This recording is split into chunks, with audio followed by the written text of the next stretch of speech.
Hello, everyone, and welcome to another episode of the Rouge Rugby podcast. I'm Stu Hardy, joined as always by Derek Brissett. Derek, we've had another weekend of MLR action, and we've also had something going on in LA. Looks like rugby, but it didn't feature the Giltinis. Now, it was held at SoFi Stadium, which was christened in professional sport by the Giltinis when they faced Utah last week. But they had this other LA team, the Rams. They beat Cincinnati, which doesn't have an MLR team, so to me it doesn't exist. The forward pass, not a huge fan of, but it seemed a lot of people were enjoying it. The halftime show was incredible to watch as well. Maybe MLR could get a halftime show like that for the championship final. We just need to have a whip around, see who's available. But yeah, it's an interesting weekend of sport. Let's put it like that. Yeah, definitely the bizarre forward passing game. Certainly was a pretty entertaining Super Bowl. I gotta say, it's nice to see, like, I guess a couple players. It's nice to not see Tom Brady there, I gotta say. So that's a positive from coming from a Colts fan. Always nice to see Tom Brady not in the Super Bowl, which I say with the utmost respect for the guy that's in basically every Super Bowl that I can remember from my childhood, and I hate that. But good game. Nice to see, like, Matt Stafford going from playing on like the worst team in football history to finally getting a shot at a ring and winning it. The Bengals, I thought the Bengals played pretty well. I think they got kind of robbed on some penalties toward the end of the game there, but halftime show was amazing. Loved seeing Dr. Dre, Snoop, and like Eminem. Mary J. Blige's performance was unreal too. Little surprise 50 Cent cameo, treating him like he's the Tobey Maguire of this rap crew, I guess. And it was a lot of fun to watch. SoFi looks awesome when it's like bumping and like packed full of people. Hopefully, that'd be cool to see the Giltinis play another game back there. It's a pretty cool looking stadium. I don't know. I thought it was a really entertaining game all around, and halftime show was probably the highlight. Not gonna lie, that was a pretty solid halftime show. The Rams uniforms are trash. They're so bad. They shouldn't, like, they need to go back to what they wore when they were like in St. Louis, or go back to like the old school Eric Dickerson unis. So that's a shame. It's a shame to see a uniform that ugly lifting the Lombardi trophy, but so be it. Yeah, it is what it is. I mean, when I first came to the United States, I was working at the summer camp in New England. So I was told you support every New England team or Boston team. So you support the Red Sox, you support the Patriots, so on and so forth. Now that I live in Toronto, that's all emigrated over to the Toronto teams, but the CFL isn't the NFL. So I still have a love for the Patriots and obviously Brady's success. But at the same time, he's moved to Tampa Bay. He's now retired and put a 20-plus year career behind him, and there's new futures going, which means the new stars of the future coming through that aren't Tom Brady, and for at least 10 to 15 years aren't related to Tom Brady's, because I'm pretty sure his kids will be trying to get into the NFL. But let's go away from the NFL. Their season's over. The MLR season is still going. Yeah, that's what we need to focus on. At the end of the day, the Argos would wipe the floor with both those teams anyways. So. I know, that's why they have to be in a separate league. It's just the second best league in the world. It's only fair, of course. It's just third. The XFL is a thing again. So third best. The USFL, did that come back too? Fourth best league in the world? No. All right. Anyway, NFL Europe. Focus. Okay, Derek, we're going to move on. We're going to focus on before the Super Bowl. We're going to focus on MLR, which, because of the Super Bowl, instead of doing Friday, Saturday, Sunday games, did Thursday, Friday, Saturday games. And we'll get to Thursday, but let's talk about Friday. Before we get to, did you like the Thursday, Friday night games? Like, just in general, like not like deep analysis of the actual game or whatever, but like the idea of Thursday, as in Friday staying up till 10 o'clock. Not really. I would have preferred if it was like a 6 or 7 o'clock kickoff on the East Coast, but I thought the Seattle game was really good. I Seattle thought game the was exciting. first half of the BC game was pretty good, and we'll get more Yeah. into that as we go on. I just But I don't know. I don't know. Maybe it's just the European in me. Friday, Saturday, Sunday. Those are the best sporting days for rugby for me. And having to do something on the Thursday night. I know I say that as though there's suddenly all these things to do. Remember, people, COVID's still a thing. But at the same time, I think if for those out on the West Coast, I think it would have been really good for them. But I think staying up for a 10 o'clock kickoff on the East Coast on Thursday night, I'm not a fan of that. the game was over at like quarter after midnight. It's not that long. Yeah. Yeah. And I wake up because I have a job to go to on a Friday morning. So I prefer like just doing Friday night, Saturday, and Sunday. If you can't do your job on like 3 to 4 hours of sleep, you're not good at your job. I don't know about that. But anyway, let's talk about the actual games themselves. We're going to go back to that Thursday night game later. Let's focus on the Friday night one, because after over 900 days since 2019, this is the first MLR game that was held in Canada at Starlight Stadium in BC, and that was Toronto versus LA. And the final score, Toronto 16, LA 31. We also have some news coming out of the Toronto Arrows camp, is the signing of Canadian eligible scrum half Chris Bell, who was on the bench and made his debut for the Arrows. Derek, do you want to give your thoughts on this first? Because I have some thoughts about this game. Yeah, I mean, I think first and foremost, it's nice to see the Arrows back on Canadian soil. I think in the first half, especially, you could really feel like the team kind of thriving off the energy that was in the crowd.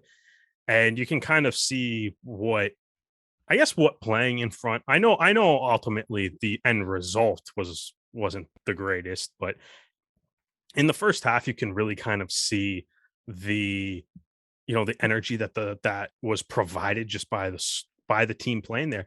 And I know that it's not in Toronto, it's maybe officially a neutral venue game, but that's that's like the first time since Sam Malcolm kicked the drop goal that I think I looked at Toronto scoring and the vast majority of the people in the stadium cheered.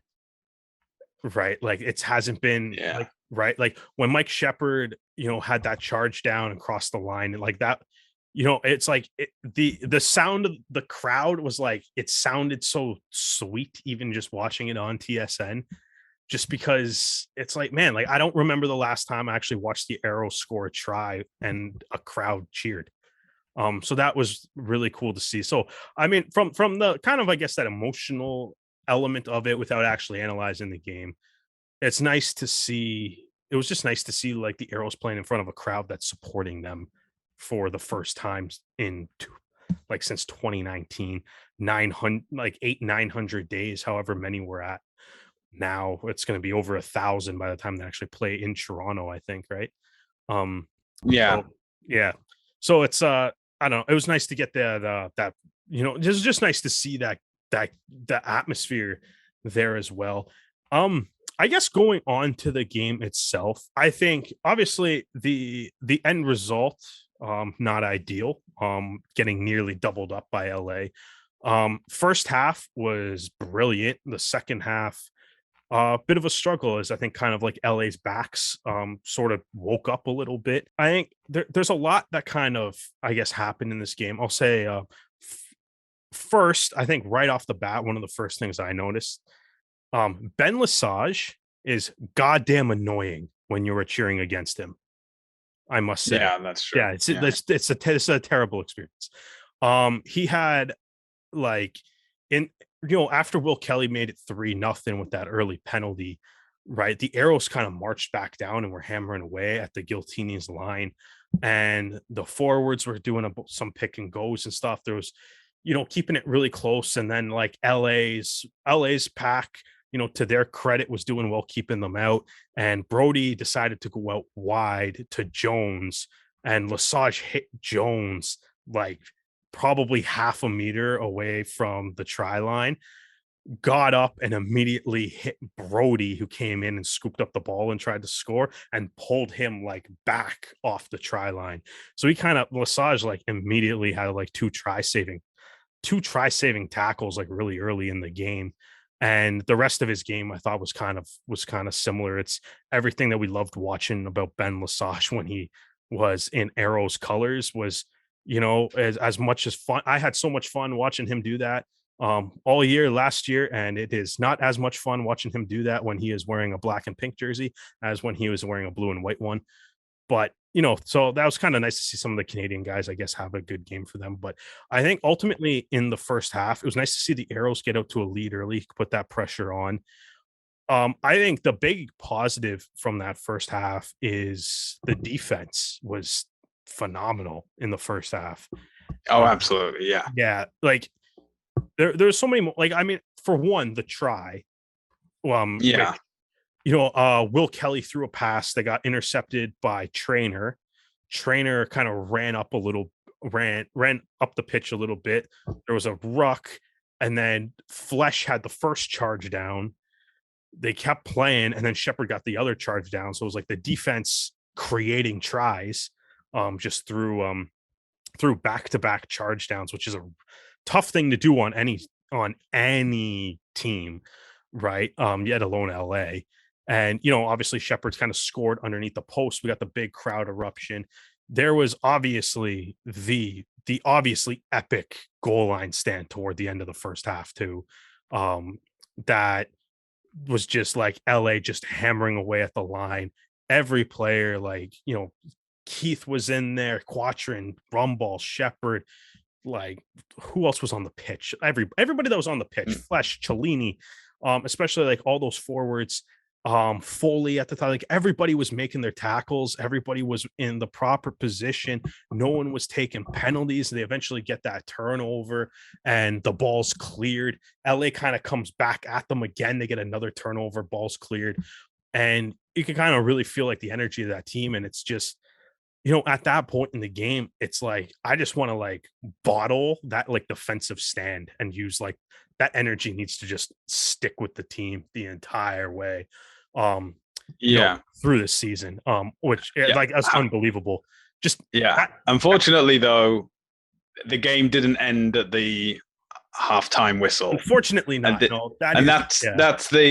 is what I want to talk about now, because this is the second game in a row in which the Arrows have been unable to score in the second half, and it's frustrating to watch, really. And you see things like, so Trainer gets yellow carded for a deliberate knock on.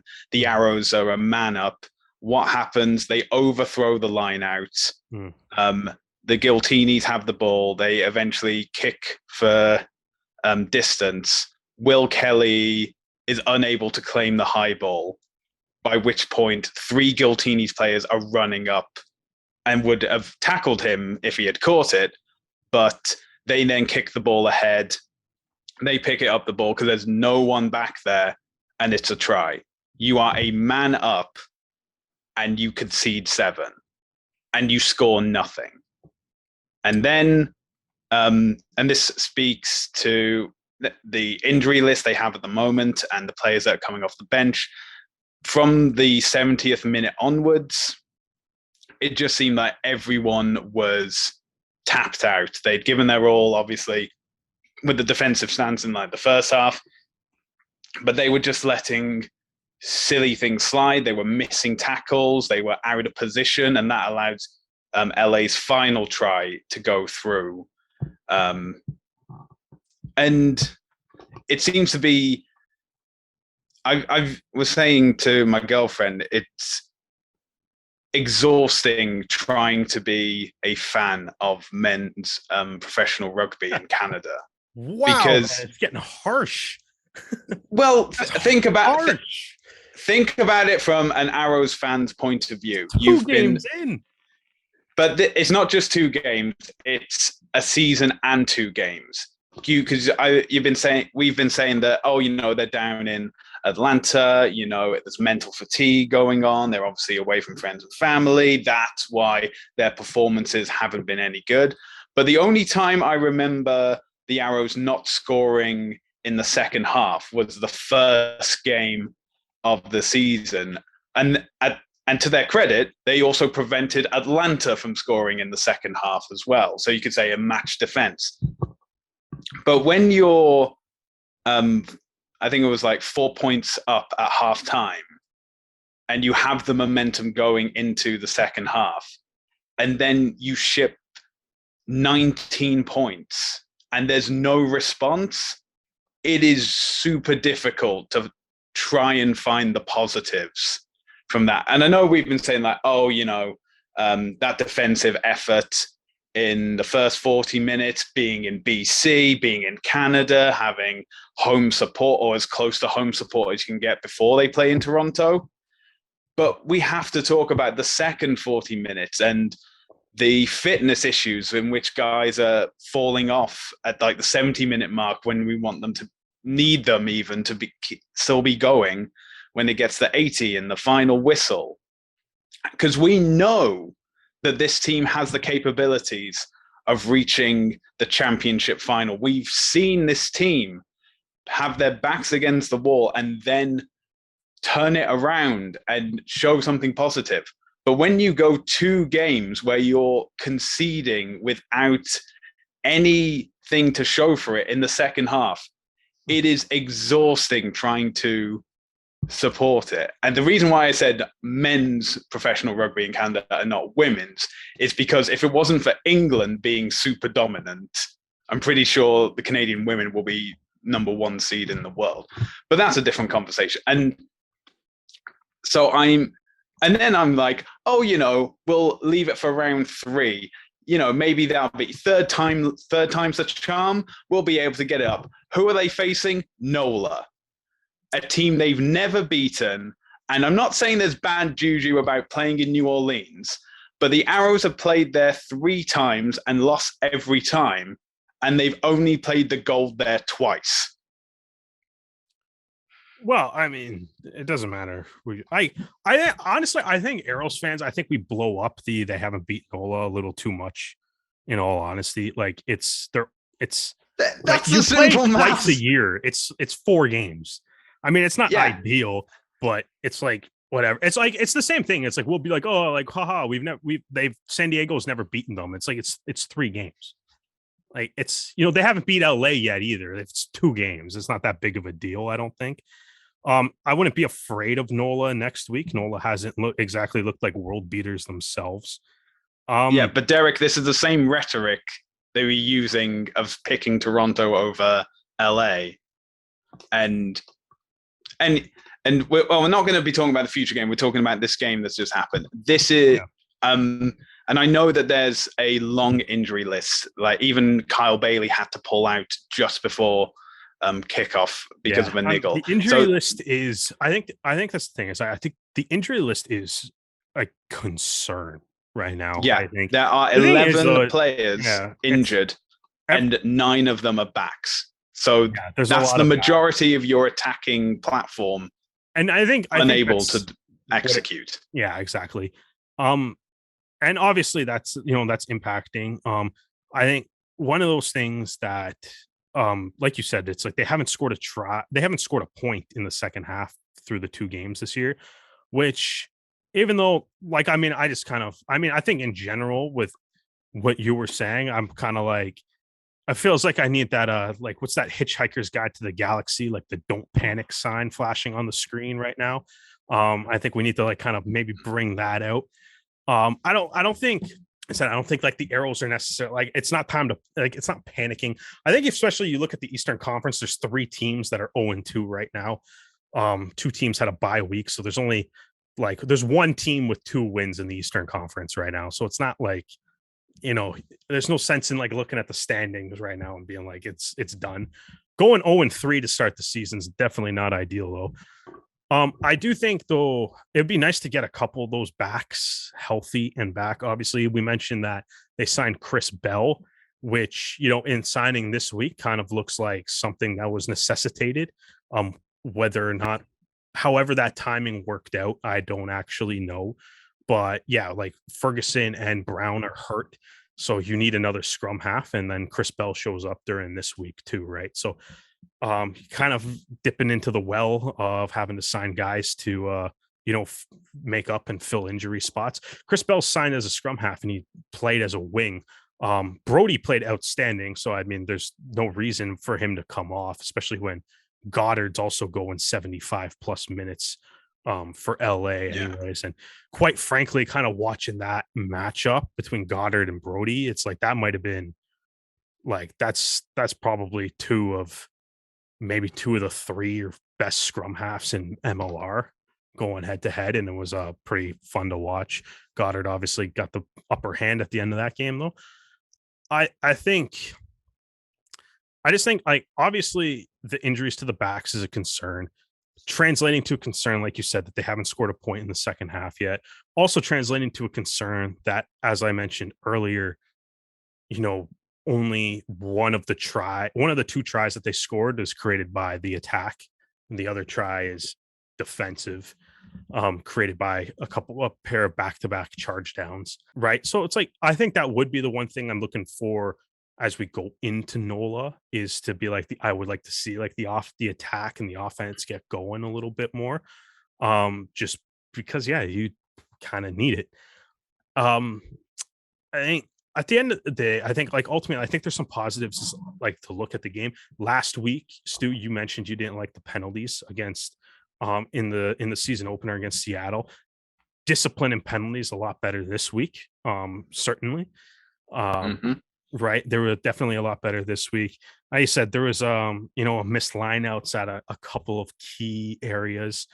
I agree with you. The yellow card, that's a tough situation. Like they can obviously to get the yellow in the field position that they did, to not only turn that over and not score a try yourself, but to really quickly concede a try going back the other way. It's a momentum killer. It's a big momentum killer. And obviously that was Chambers' try. So that was Will Chambers' first try in Major League Rugby. And that was the first try that LA scored in the second half. So that was kind of like the first points of the second half too. Which gave LA like the narrow 17-16 lead, and then they never looked back from that point either. Yeah. So that yellow card ended up being a really big turning point in the game, but it was a turning Not point in the wrong the turning point you direction, wanted it to. right? Yeah.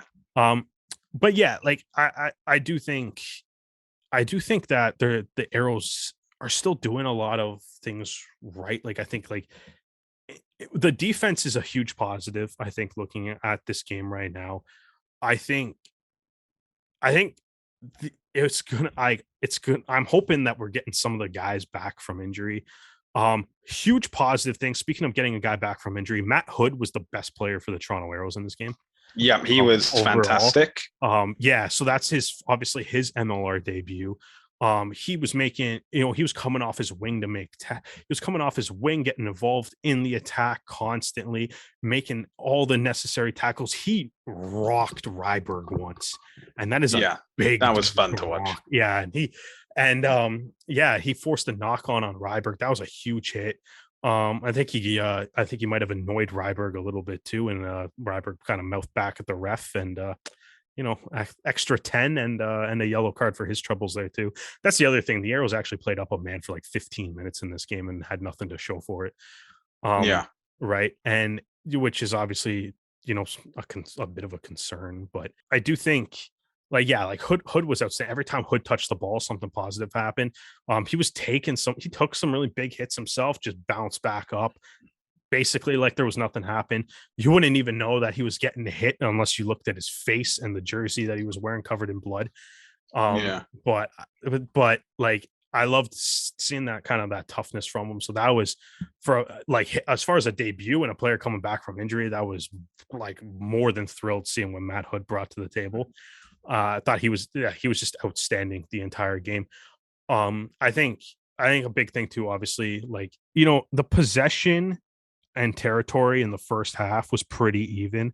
I think the Arrows even had a slight edge in territory. And then the second half was a complete shift in that, where LA dominated both possession and territory in the second half, right? And there was a lot of rugby being played in the Arrows own end. And I think, like, that is one of the things is that we're talking about how great the defense was, is because they had, and I think it was, despite the fact that they did give up 5 tries and 31 points. The defense, especially the defense in the first half, was extremely good. It just, I don't know, I guess it cracked at the end. But it was like it kind of cracked because they had to play a lot of defense, right? And that's something they made according to the MLR app and all the stats that are being put up there, which is again something that we are is really nice to see that the league's kind of doing. But according to the stats on the app and stuff, the Arrows made 177 tackles to Giltinis 101, right? Which means like you're playing a lot more defense than the other team if the gap in like the tackle count gap is that high, right? So it's it is something that I think going forward, like we know most of the backline, a lot of the backline is hurt. But at the same time, it's like there's a lot of guys that are still like Brody is obviously the starting scrum half. Jones and Tafug are going to be the starting centers, right? Hood's going to be like the start. Hood's probably a starting winger. Mires might be a starting fullback. You know what I mean? Like you're probably really looking at that Arrow. I guess I don't know. Maybe that's kind of a bleak way of looking at it. I don't know. Like kind of looking at the Arrows like line. It's like maybe you're missing like Malcolm. Hopefully, is going to come back. He's listed as he was listed as day to day. Yeah, it's day to day at the moment. He flew out to BC. He was on the trip. He was doing like the water and bringing Kelly like the tea for the and stuff. So like he was out there. So that's kind of telling me that he's close.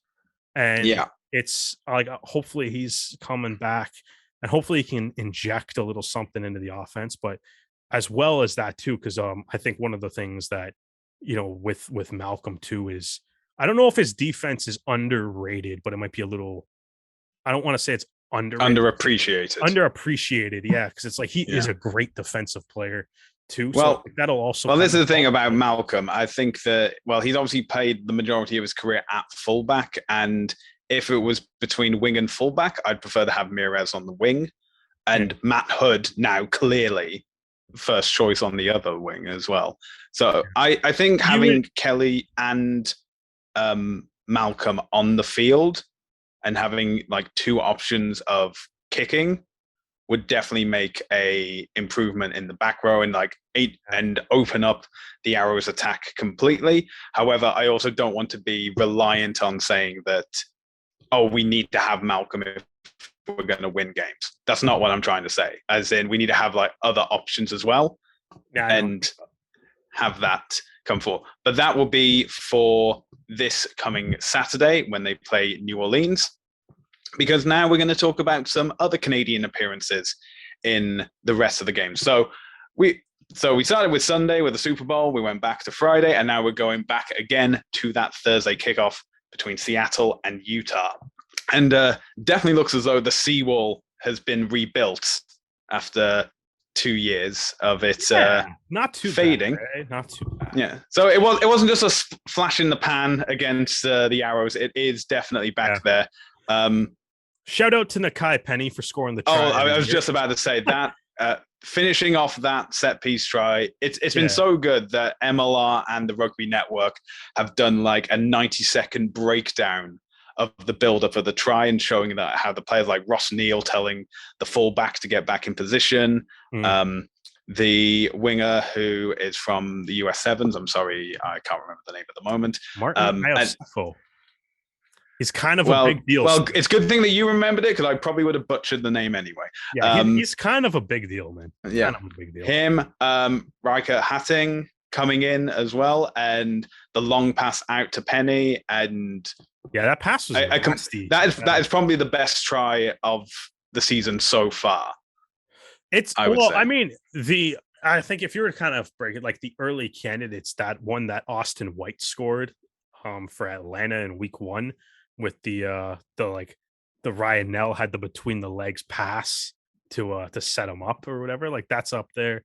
I think it's between that and Penny right now, but because Penny's was scored by a Canadian, he obviously gets the edge in that.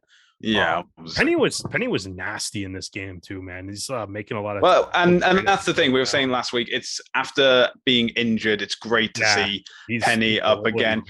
Really competing for that Canada jersey as well. As the team is now looking to the 2027 qualification. This is the time to now showing yourself as being one of those starters for the next few years going forward. Yeah, exactly. There's I think it was just great to see like him kind of coming on really strong. That really, what'd you think of that? Super interesting. That random uncontested scrums with the yellow card rule that came up or whatever. Like that was so. I've personally never saw that before, and that was neither have I. Whenever it's been an uncontested scrum, it's always been the case of either a player's been sent off and their replacement isn't available, so you have to be uncontested, or it is a case of it's an injury and therefore. But in that case, what I've seen happen before is the opposite number just won't be in the scrum. To therefore keep it even, and then that it's uncontested and it's just feed it in, no one moves. But the fact they have to get someone on the field with a rule book is kind of that was unsettling. I was just saying I'm like, I mean, as big of a rugby fan as I am, and as much as I want to be like, pretend that I have this like in-depth knowledge or whatever, it'll never surprise me if I find out there's a law that I have never heard of before. Right. So like seeing this, I was like, oh, like that's a new one to me. I've never seen that come up in a game.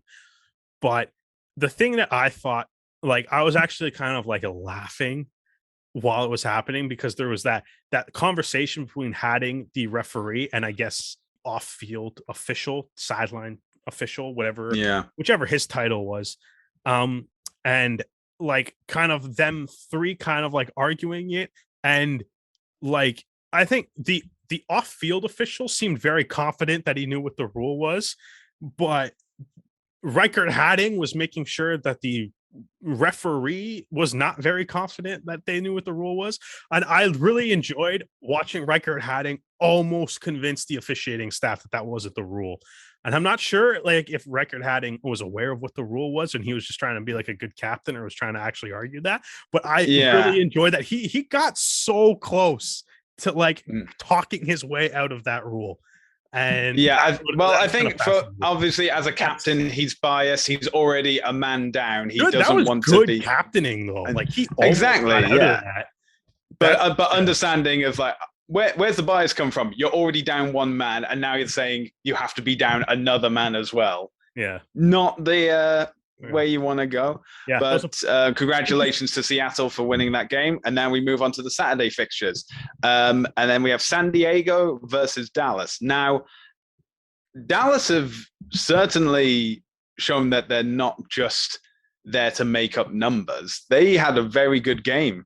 It was just unfortunate that they're up against the experience of the Legion.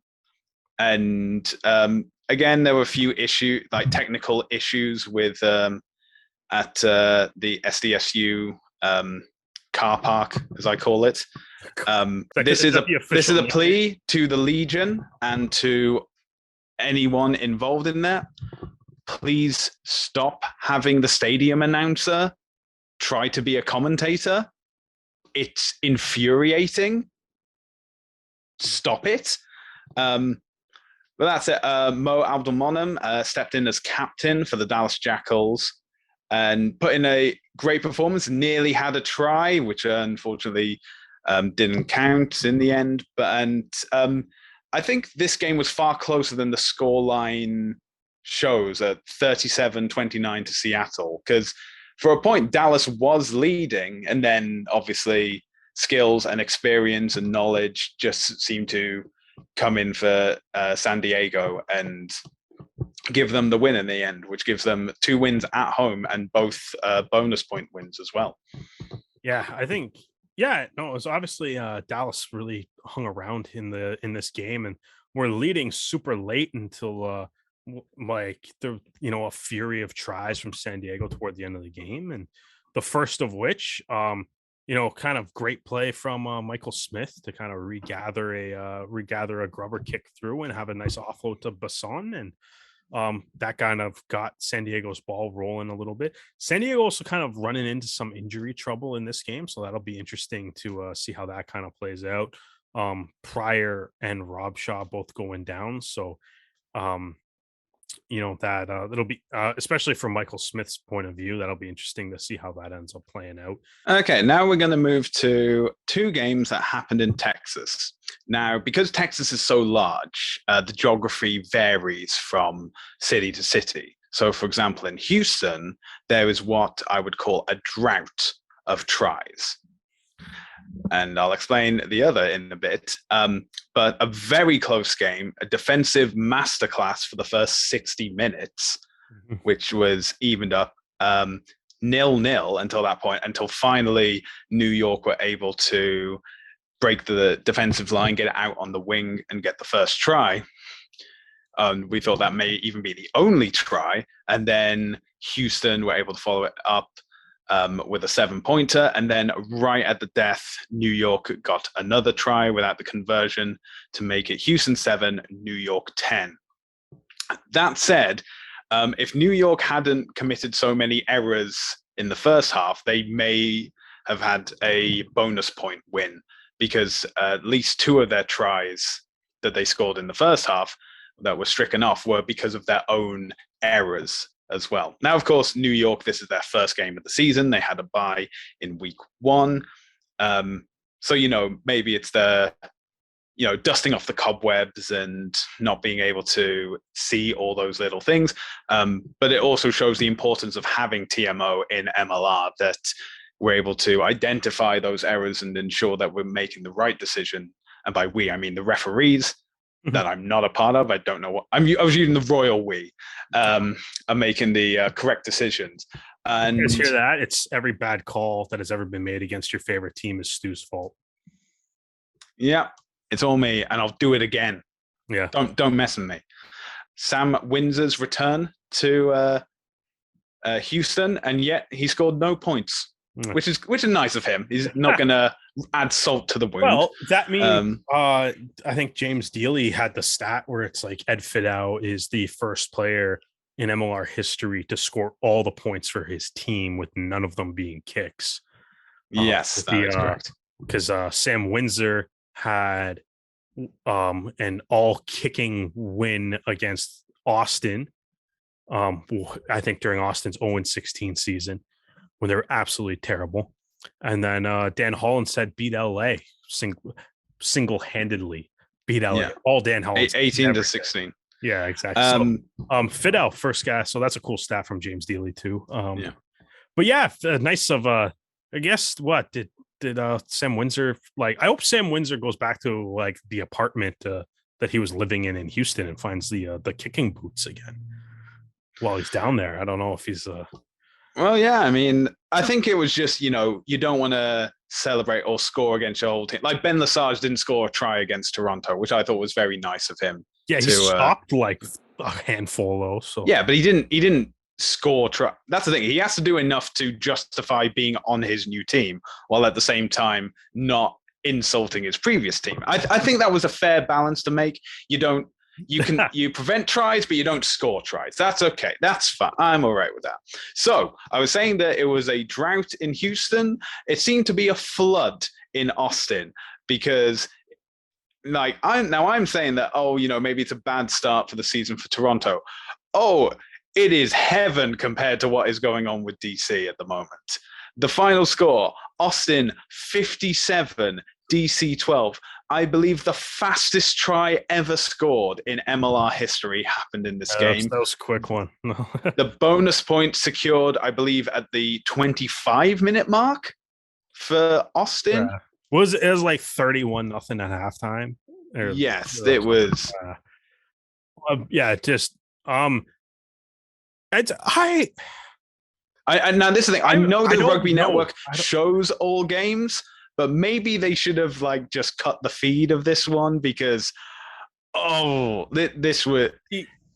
It started. It was interesting. Then it was funny, and then it stopped being funny, and it started being really depressing. The interesting thing is like one, Austin. The last names on the back of the kits now look unreal, and they weren't falling off. The orange, they're like stitched on. They look good. Whether they are like quick stitch or just the iron press is like 5 times heavier than previously. It works with. Actually, speaking of names on the back of shirts, Houston's starting to put names as well, but under the number as well. Yeah. Which I don't hate it. I don't hate it. I don't know if because I think like I in general I said, I mean, we've said it on the pod before, but it's like in general I do like the idea of putting last names on the backs of jerseys. I found though, like watching the SaberCats first 2 games this year though, just because of where it is on the jersey, especially for the forwards, the name gets like it gets crumpled up, doesn't it? Up a lot. Yeah. So makes it a little bit. But I mean, like, that's the thing, they got a sponsor up above the. I think that's why they don't have it in that place. So maybe that was a spot that was already the way it was sold or whatever. Yeah. But like the other thing though, like with Houston's names though, is like watching them, like they don't look like they're coming off either. Like the quality. No, that seems to be properly on as well. What I find curious is that obviously both LA and Austin are owned by Adam Gilchrist and Loyals Rugby LLC, and yet LA don't have the names on the backs of their shirts. I don't know. Maybe that's the thing, because they're supposed to somebody else in Austin. I don't. Yeah. But like, yeah, like I mean, and even obviously Houston.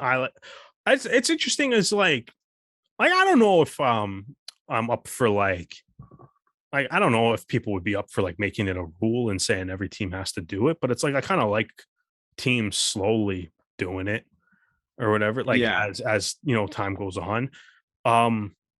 It's I don't know. I thought they looked good. But yeah, I don't know. I'm gonna be really curious to see Austin next week though, because they got Utah next week.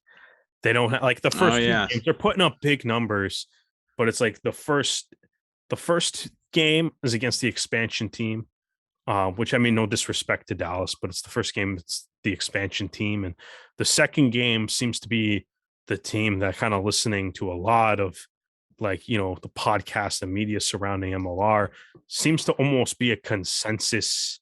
They're going to finish last sort of pick, you know, across, you know, for last in the East, you know, like, so it's, and they're putting up big numbers on those teams. And it's like, I'm curious to see Utah, excuse me, as we've kind of mentioned, obviously they're having this tough start too, right? Which they're also 0-2 out the gate. So that's going to be a big kind of, I guess, little bit of some intent that you can put down, a bit of a marker for the rest of the season for both those teams kind of like I said, it's like the biggest complaint or the biggest criticism knock on Austin last year was that they couldn't score. And now clearly different. They can. Yeah, I was gonna say that looks different, but we'll see what it looks like against a you know, another team that can score, but also a team with some really good defense. And man, I don't know, like through like I guess it's like making the preseason predictions. It really looked like, you know, Old Glory might struggle this year. And then it's like seeing the first 2 games and how those games have played out. It's like this could be a long season for DC fans. Yeah, I can imagine that as well. Okay, one final game from the weekend was down at the goal mine, NOLA Gold versus Rugby ATL. And, you know, when this game was on last year, this was a tense thriller. I believe the final score was something like 7-6 was the final result.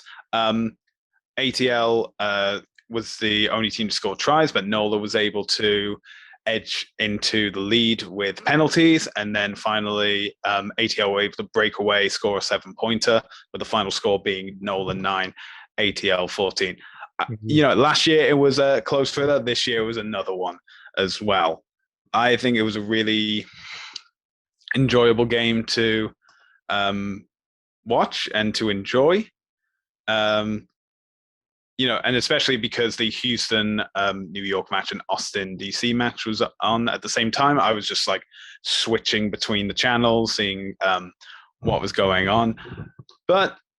It's like showing that ATL able to see out the victory, even though things start to go against them. This is the defending Eastern Conference champions, and they're going to be wanting to, be Eastern Conference champions again, because they've made it to the final. They want to be lifting the shield as well. I think this is the start of a good season for the Rattlesnakes. Yeah, essentially, good for them, man. I think they. We said it a couple of weeks ago. We were like, I don't like the vibe that they're sending off right now. Like, it looks like, like the head coach is gone, coach gone, new ownership because of obviously tragic reasons. But is it? But so close to the start of the season as well. Yeah, players getting their contracts terminated for breaking code of conduct policy, and it's a lot, right? And it looks like it does not really have that much of an effect on them because they're playing great to start the season. Only team in the Eastern Conference that starts to start 2-0 so far. Like I said, that's partly because the 2 bye weeks so far have been Eastern Conference teams. So New York got off. New York has their 1-0 start, and then New England also won their game in week 1. So you got. That's what I'm saying. It's like going back to your discussion. It's like I'm not concerned. Like, obviously I want to see some wins and stuff, and probably looking for some more points on the board from the Arrows this weekend. But like the 0-2 start, I'm not too concerned with it. I don't think you definitely don't want to go to 0-3, but like the Eastern Conference is kind of the way it's shaped out so far. Half the conference is 0-2. And then, the other half has played a combined 4 games. Right. So it's not enough. I guess we're kind of rounding it out, looking at the way all the games played out, and looking where the Arrows stand. It's like I wouldn't be panicking. I wouldn't I think this game is definitely going to have to be like it might be weird to like. I think this you have to win this game. I don't think anybody wants to start 0-3, no matter how much I'm kind of preaching that you can climb back out of that, and it might not be that big. But and like you said, Stu, like even though I kind of downplayed it a bit there, like it would be nice to get a win against the team that you haven't beat before yet. So I think the East is going to be pretty wide open. It's just there's it'll be interesting. Like the first 2 weeks, I don't think anybody's. Atlanta looks good, but I don't know if anybody's like set to like pull away from the pack yet. Yeah. Okay. So if you want to watch rugby this weekend, these are the places you can do so. So this week is a rest week for the Six Nations, so that will not be on. But that means that Premiership and URC fixtures are going ahead, and you can watch them on Sportsnet. Down in the Southern Hemisphere, a new competition is taking place, the Super Rugby Pacific, which introduces the 2 new teams, the Fijian team and the Samoan team as well. And they have announced that they are going to be shown on TSN as well. If you want to watch the Japan League One, you're doing night shifts, just waking up at midnight to watch games, absolutely not a problem. You can watch them for free on the Rugby Network, as well as any non-Arrows game of the MLR season that'll be available on the Rugby Network in Canada as well. But if you are looking to watch the Arrows fixture against NOLA, that will be this Saturday at 8 p.m. Eastern Time on TSN. So we now move on to our predictions to end the podcast with. Derek, you are currently on 7 wins, 5 losses. I'm on 5 wins, 7 losses, and the Toonie is perfectly split down the middle, 6-6. So we have the first fixture of the weekend, and it is an Eastern clash. It is DC versus New England. Derek, pick the team. It feels mean to say it, but like, how do you pick DC? So New England. Yeah, exactly. Let's just rip the Band-Aid off. Yeah, we're picking New Zealand. New Zealand? No, New England. Yeah, we're picking New England. Hey, if New Zealand was playing DC, I would pick New Zealand too. Yeah. Okay. Yeah. New England, okay. New England, Old England, whatever. It's. I mean, they look like they're going to struggle, man. Yeah, but this will be a home fixture for DC as well, so they'll be back at Segra Field. So that'll be maybe that can be the start of their winning ways, or at least home support to get in like bonus. So pick them then. No. Exactly right. Yeah, I'm optimistic, but I'm not. Yeah, no. Naive. So pick them. No, I'm picking New England. No, I'm saying it's the start of them scoring bonus point tries. I never said the start of them winning.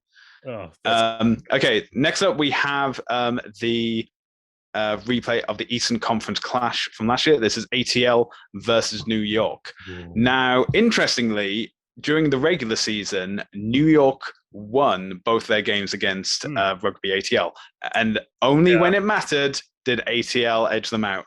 But I think ATL, they've got 2 games under their belts. As some teams have shown, they maybe need like a game and a half to get into winning ways. But this is going to be, I'm hoping this is going to be another very close contest as well, but I'm going to go for ATL. I'm going to go for New York then. Now you're being different. Okay. Yeah. All right. We're going to talk about a fixture that you mentioned before, Austin versus Utah. This will be at Bold Stadium. You know what, Derek, who are you going to pick? It'll be interesting because this was the big playoff race last year.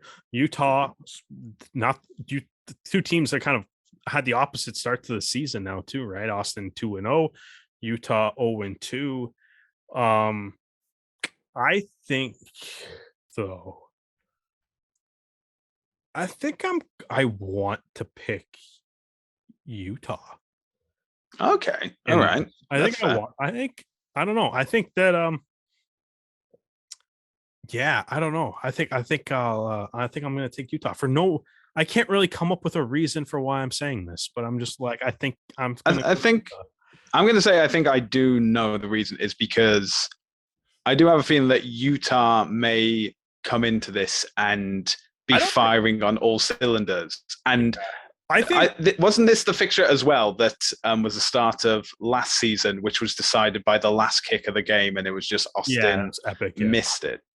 So we know that this is going to be a close clash as well. But, if you're going to pick the opposites of what I'm picking, then I'm going to pick the opposite of you. I will go with Austin then. I will go with the home crowd. I think the big one with that, with like kind of watching Utah, is it's like I know it's fun that they're all kind of like, making these epic comebacks. But like, so we've kind of seen this year, it's stuff. It's like some of these comebacks are like kind of falling short. Like they almost came back on Seattle.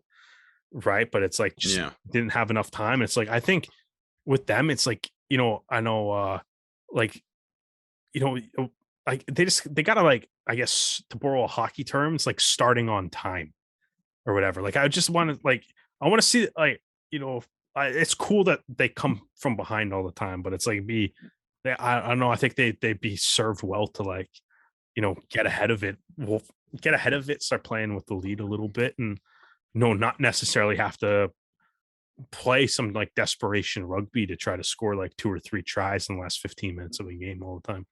Yeah. Okay. Next up, we have another edition in the Texas Cup. It is Dallas versus Houston. This will be Dallas's first home game ever in MLR. Mm-hmm. And I want to go with Dallas, and I think the home support is going to help. But like DC versus New England, I think that Houston are on a much clearer path of where their achievements can go. I hope that this is going to be another close fixture again, but I will go with Houston. Houston has dressed Robbie Povey in 2 games and not played him. Dallas made Mo Abdelmanem the captain, so I'm picking Dallas. That is perfectly reasonable. Yeah, and exactly. Understandable. No, yeah, exactly. Right. That's the key analysis that you come onto this show for. But I don't know. Yeah, I mean, you know what? I'm down to roll with the Jackals. Okay, now we have the Arrows fixture, which, as we've said before, is against NOLA Gold. Derek, who are you picking? Yeah, man. Like I said, you can't start 0-3. That's gonna be a big hole to kind of climb out of, even though there is 3 winless teams in the East through the first 2 weeks. Like you want to do your best to make sure that there's 2 winless teams, or at the very least there's 1 winless team. We'll see how DC does, but we weren't confident in DC at the end of this one. So I think Toronto. I'm sticking with Toronto. I think the defense. All right. There. Okay. The offense is there too. The offense I would love to see start clicking a little bit more, though. Yeah. Need to see a little bit more out of the attack, but okay. They can do so this is the thing, because everyone I pick, and I have the losing record at the moment. So if I pick a team to win, they're probably going to lose. So by that logic, I will pick NOLA. And therefore, I have cursed them to lose that game. So it is a sacrifice on my behalf. No, you're still a traitor. You had some whatever makes you sleep well at night. Okay, final fixture of the weekend. You have to pretend that you want to pick the. You had some harsh words early in this podcast. I know. Yeah, so it's like you I know, and everything I said was accurate, and I stand by it. I think I'm going to pick NOLA, and therefore that means that they lose. You don't have to. I just said I'm picking NOLA. Stop spinning this out. Right, San Diego versus Seattle. It's going to be at SDSU. So, who do you have? The 2019 final, once more. Yeah, the rematch, the always good one. Both teams kind of looking good to start the season too. I'm going to roll with the San Diego Legion on this one. All right. Okay. I think Seattle is coming along really well. I think San Diego have done tremendously as well. Obviously, home advantage is doing wonders for them at the moment. But just to pick the other team, just so we're not even all the way, I'm going to go with Seattle. And if you're wondering, where are the Toonie picks and where can I find out what the Toonie has selected, you can find out on our new TikTok account at the Rouge Rugby. We're also available across social media, Facebook, Twitter, Instagram at the Rouge Rugby. If you enjoyed this episode and would like to hear more, you can either listen through Spotify or Anchor FM, or you can watch us on YouTube at the Rouge Rugby. And if you are watching, you'll notice that Derek and I have our social media handle underneath us. But if you're listening, you obviously can't. So, Derek, where can people find you? At Receptajet across every social media platform. And you can find me on Twitter and Instagram. My handle is Hardman, spelled H4RDMAN. Well, Derek, it's another episode done. Thank you all so much for joining us, and we hope you can join us for the next one.